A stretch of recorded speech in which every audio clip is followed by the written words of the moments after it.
The Tarkash और आज हमारे साथ एक युवा अधिवक्ता, एक सोशल वर्कर कह सकते हैं। खेती किसानी में भी आपकी ज़बरदस्त रुचि है। तो आज हम आपसे बात करेंगे। अपना नाम अपने से बताएं परिचय। शिवम कुमार सिंह मेरा नाम है। मैं गांव भटौरा से निवासी हूँ। गांव भटौरा यानी कि करंजा कला विकास खंड और ज़िला जौनपुर। आप एलएलबी के छात्र भी हैं, उम्र करीब 25 वर्ष। तो हम आपसे जानना चाहेंगे जी, कि जो समाज की आज की परिस्थितियां हैं, इसमें बड़ी समस्याएं आप किन्हें मानते हैं? बड़ी समस्या में जैसे अब खेती हो गई, तो खेती में जानवर बहुत से खुले हैं और उन्हें सही उपचार नहीं मिल पा रहा है, इसलिए वो अच्छा पैदावार नहीं कर पा रहे हैं। तो इसलिए अगर सरकार इन विषयों पर अगर ध्यान देती है, कृषि विभाग ध्यान देता है, तो उनका साथ अच्छा उपचार हो, वो अच्छा विकास करेंगे, देश का हमारे अच्छा ग्रोथ होगा। आप गांव में हैं और आपकी दिलचस्पी हमें अच्छी लगी, खेती के बारे में भी आपकी जानने की इच्छा लगी। एक गांव को विकसित करने के लिए आप क्या मानते हैं कि वहाँ क्या क्या समस्याएं हैं जिनको दूर करना होगा और क्या क्या चीज़ें करनी होगी जिससे लोग अच्छा कुछ कर सकें? एक तो मैं यही चाहता हूँ कि अगर हर एक चौराहे पे एक जो ऑफिस अगर कृषि का बनाया जाए और वहाँ पे अगर जो भी किसान व्यक्ति हैं वो अपनी समस्या लेके वहाँ उनके पास आएँ और जो भी वैज्ञानिक रहें, अगर उनकी समस्या दूर करते हैं तो वो अपने जो भी दिक्कतें हैं उससे छुटकारा पाएंगे वो लोग। जी जी। अच्छा, सामाजिक समस्याएं भी कुछ हैं हमारे समाज में। जैसे गांव में नशा एक समस्या के जी, रूप में चिन्हित नशा हो है। रही है। चाहे छोटे हों चाहे बड़े हों, सबकी दिलचस्पी, खासतौर से युवाओं में ये बीमारी बढ़ रही है। जी। तो ये भी है। दहेज जैसी समस्याएं हैं। दहेज के बारे में आप क्या कहना चाहेंगे? दहेज तो एक बहुत ही क्रूर मतलब प्रचलन चली आई है लोगों के मानसिकता में, उसे लोग निभा रहे हैं और इसके प्रति सरकार ने कानून भी बनाया है और इसका दोहन कर रहे हैं लोग। ये नहीं करना चाहिए। शादी विवाह में दहेज बैन है और लोग तब भी मनोमार्जन लेनी देनी कर रहे हैं। नहीं करना चाहिए, इस पर यह एक अपराध है। आपकी जीवन संगिनी जो है उनका क्या नाम है? अभी मैं अनमैरिड हूँ, मैं शादीशुदा नहीं हूँ। आपने शादी नहीं किया है? जी। जब आप शादी करेंगे तो दहेज में क्या क्या पाना चाहेंगे? नहीं, मैं कोई चीज़ नहीं पाना चाहूँगा। सिर्फ सामने वाला व्यक्ति के बारे में जो भी शिक्षित हो, हाँ। उस व्यक्ति एक से सवाल मैं और करूंगा, हालांकि शायद ये भी कहा जा सकता है कि नहीं पूछना चाहिए, लेकिन जी, फिर भी पूछ सकते हैं। पूछ रहा हूं कि अगर आपको विवाह करना होगा जी। तो आपकी पसंद क्या होगी, कि कैसी लड़की आप पसंद करेंगे? उसमें क्या योग्यता देखना चाहेंगे या क्या आपके दिमाग में है? शिक्षित होनी चाहिए शिक्षित और होनी। हमें समझे और हमारे परिवार को, फैमिली को समझे, तो बस हम यही चाहेंगे। आपको समझने के लिए तो उससे आपको पहले मिलना पड़ेगा। हाँ, मिलना पड़ेगा। इसमें आपकी सहमति है? हाँ, सहमति है। नए जमाने के हिसाब से एक दूसरे से मिलना, परिचित होना, जानना जरूरी है, जरूरी है। ज़्यादा बेहतर है। जी। थोपना ठीक नहीं है। नहीं, थोपना चाहे ठीक नहीं लड़की है। पर लड़के पर लड़की या लड़की पर लड़का, जी। ये थोपना ठीक नहीं नए जमाने। क्योंकि इनके नाते कई बार उसकी भी गलती क्या मानी जाए कि वो कहेगा कि हमने तो जाना देखा समझा जी। नहीं और मेल नहीं खा रहा है। तो ये समस्याएं भी बहुत सारी आती हैं। जी। तो आप उम्मीद करते हैं कि आप जब विवाह करेंगे जी। तो दहेज जैसी बात थोपी नहीं जाएगी। जी नहीं, कतई इस चीज़ से हमें इनकार है पहले से। आपने कहा कि शिक्षित लड़की चाहिए, तो कई बार बहुत पढ़े लिखे लोगों में भी लगता है कि असली शिक्षा नहीं है। तो शिक्षा की क्या परिभाषा? शिक्षा जरूरी नहीं कि वह एक किताबी शिक्षा हो, एक पारिवारिक और सामाजिक ज्ञान भी होना, वही मेन शिक्षा होता है व्यक्ति का। सामाजिक ज्ञान अच्छा। यह मायने देता है। इसे हमें हाई स्कूल इंटर में पढ़ाया जाता है। नागरिक शास्त्र इंटर तक नागरिक शास्त्र चलता है, ग्रेजुएशन में वो समाज शास्त्र हो जाता है। तो ये हमें समाज की सामाजिक ज्ञान प्रदान करता है। जी। तो ये आपकी सोच रही। और क्या कहना चाहेंगे तमाम आप अपने जैसे नौजवानों से? आप क्या संदेश देना चाहेंगे? अब यही कि जैसे इस टाइम अभी हमारे यूपी में चुनाव का माहौल चल रहा है, तो लोगों ने चुनाव को एक रोजगार समझ लिया है। रोजगार के तौर पे मतलब चुनाव के समय इतना ज़्यादा उग्रता करते हैं लोग। अब वही न पढ़ाई न अपना काम करना, बस चुनाव में लोग फालतू घूमना, फालतू बैठना, फालतू चीज़ें करना ही एक तरह से ट्रेंड हो गया है। हमारे देश में ये भी बहुत गलत चीज़ है। हमारा देश एक कृषि प्रधान देश है, पर यहाँ पे एक लोग राजनीति के प्रति इतने ज़्यादा हो गए कि अब आपको हर घर में 1 से 2 राजनीतिक व्यक्ति मिल जाएंगे, जो कि नहीं होना चाहिए।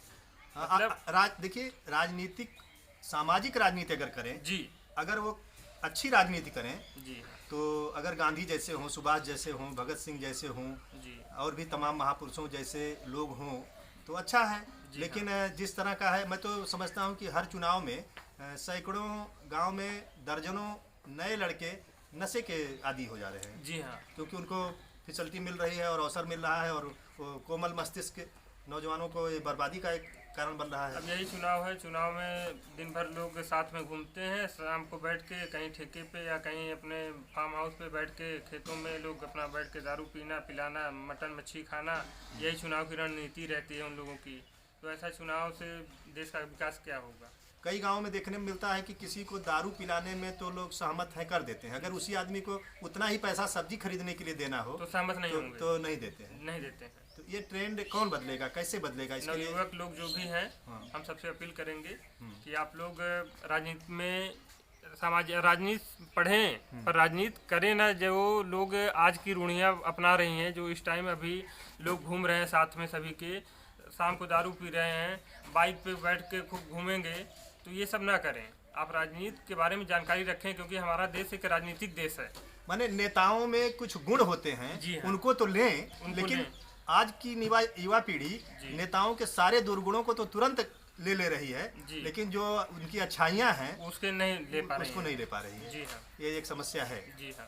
तो मुझे लगता है कि तमाम नौजवान जो हैं वो सच और झूठ अगर समझते भी हैं तो बोलना नौजवानों ने भी बंद कर दिया है, और हमारे बुजुर्गों ने भी कहीं न कहीं समाज की दशा देख करके सच बोलना कम कर दिया है, जिसके नाते समस्याएं बढ़ रही हैं। आजकल लोग दूसरे का भला कम, अपना भला ज़्यादा सोचते हैं, इसीलिए यह चीज़ें अब लोगों के अंदर हो गई हैं। अपनत्व की भावना बहुत ज़्यादा हो और गई है। सच बोलना भी कम कर दिया है। सच बोलना भी। मुँह देखी बोलते हैं। जी हाँ। तो अगर सच बोलने की शुरुआत हो जाए तो समाज अच्छा बन सकता है भी, जी। और बनाना ही पड़ेगा, बनाना क्योंकि पड़ेगा। हमको अपनी इस पीढ़ी को और अगली पीढ़ी को अगर खुशहाल बनाना है तो हमें सच बोलना पड़ेगा, सच कहना पड़ेगा। जी। सच से अगर हम पीछे हट जाएंगे, तो जिस दिन हमारे साथ नाइंसाफ़ी होगी तब हम चिल्लाएंगे कि नाइंसाफ़ी हो रही है। तो जब गलत कोई करता है नहीं बोलते तो हाँ। और क्या ये कहना? बात मैं ये कहना चाहूँगा कि लोग कृपया करके, मेरा ये अनुरोध है कि आप लोग जनसंख्या पे थोड़ा कंट्रोल रखें। जनसंख्या पे आपका, हमारी तरफ से अपील है कि आप जनसंख्या पे कंट्रोल करें। आपने बहुत अच्छी बात कहा। अभी हमको बहुत एक बड़े व्यक्ति ने बताया कि अमेरिका में एक नौजवान ने जी हाँ। 2 बच्चे थे, उन्होंने अपने माता पिता पर केस कर दिया कि आपने हमको पैदा किया, तो पैदा करने के साथ जो आपकी जिम्मेदारियां हैं उनको क्यों नहीं निभाया। जी। तो ये आपने गलत किया है, इसके लिए आपको दंडित होना चाहिए।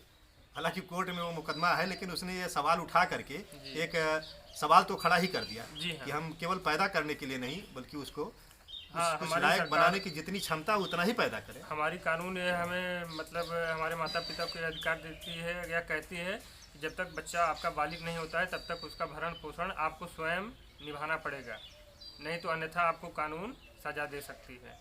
आप एक अधिवक्ता के रूप में भी आगे सामने आने वाले हैं, तो बहुत बड़ी जिम्मेदारियां हैं।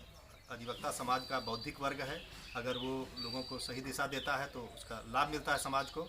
तो आप एक अच्छे युवा में क्या देखना चाहते हैं? नौजवानों को कैसा देखना चाहिए, वो कैसा हो, कुछ आपके दिमाग में जो हो? वह जो भी अपना, लोग कहते हैं कि आजकल लोग दूसरों को देखकर बस आगे बढ़ रहे हैं, पर वो देखें जरूर, पर आप जब स्वयं उस कार्य को करेंगे तभी आप आगे बढ़ सकेंगे।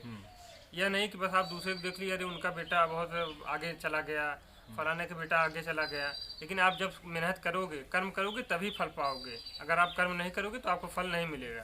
आप दूसरों को देखकर ही खुश रहें या रुष्ट रहें तो यह अच्छा ही नहीं है। आप स्वयं उस कार्य को करें, तभी आप आगे बढ़ेंगे।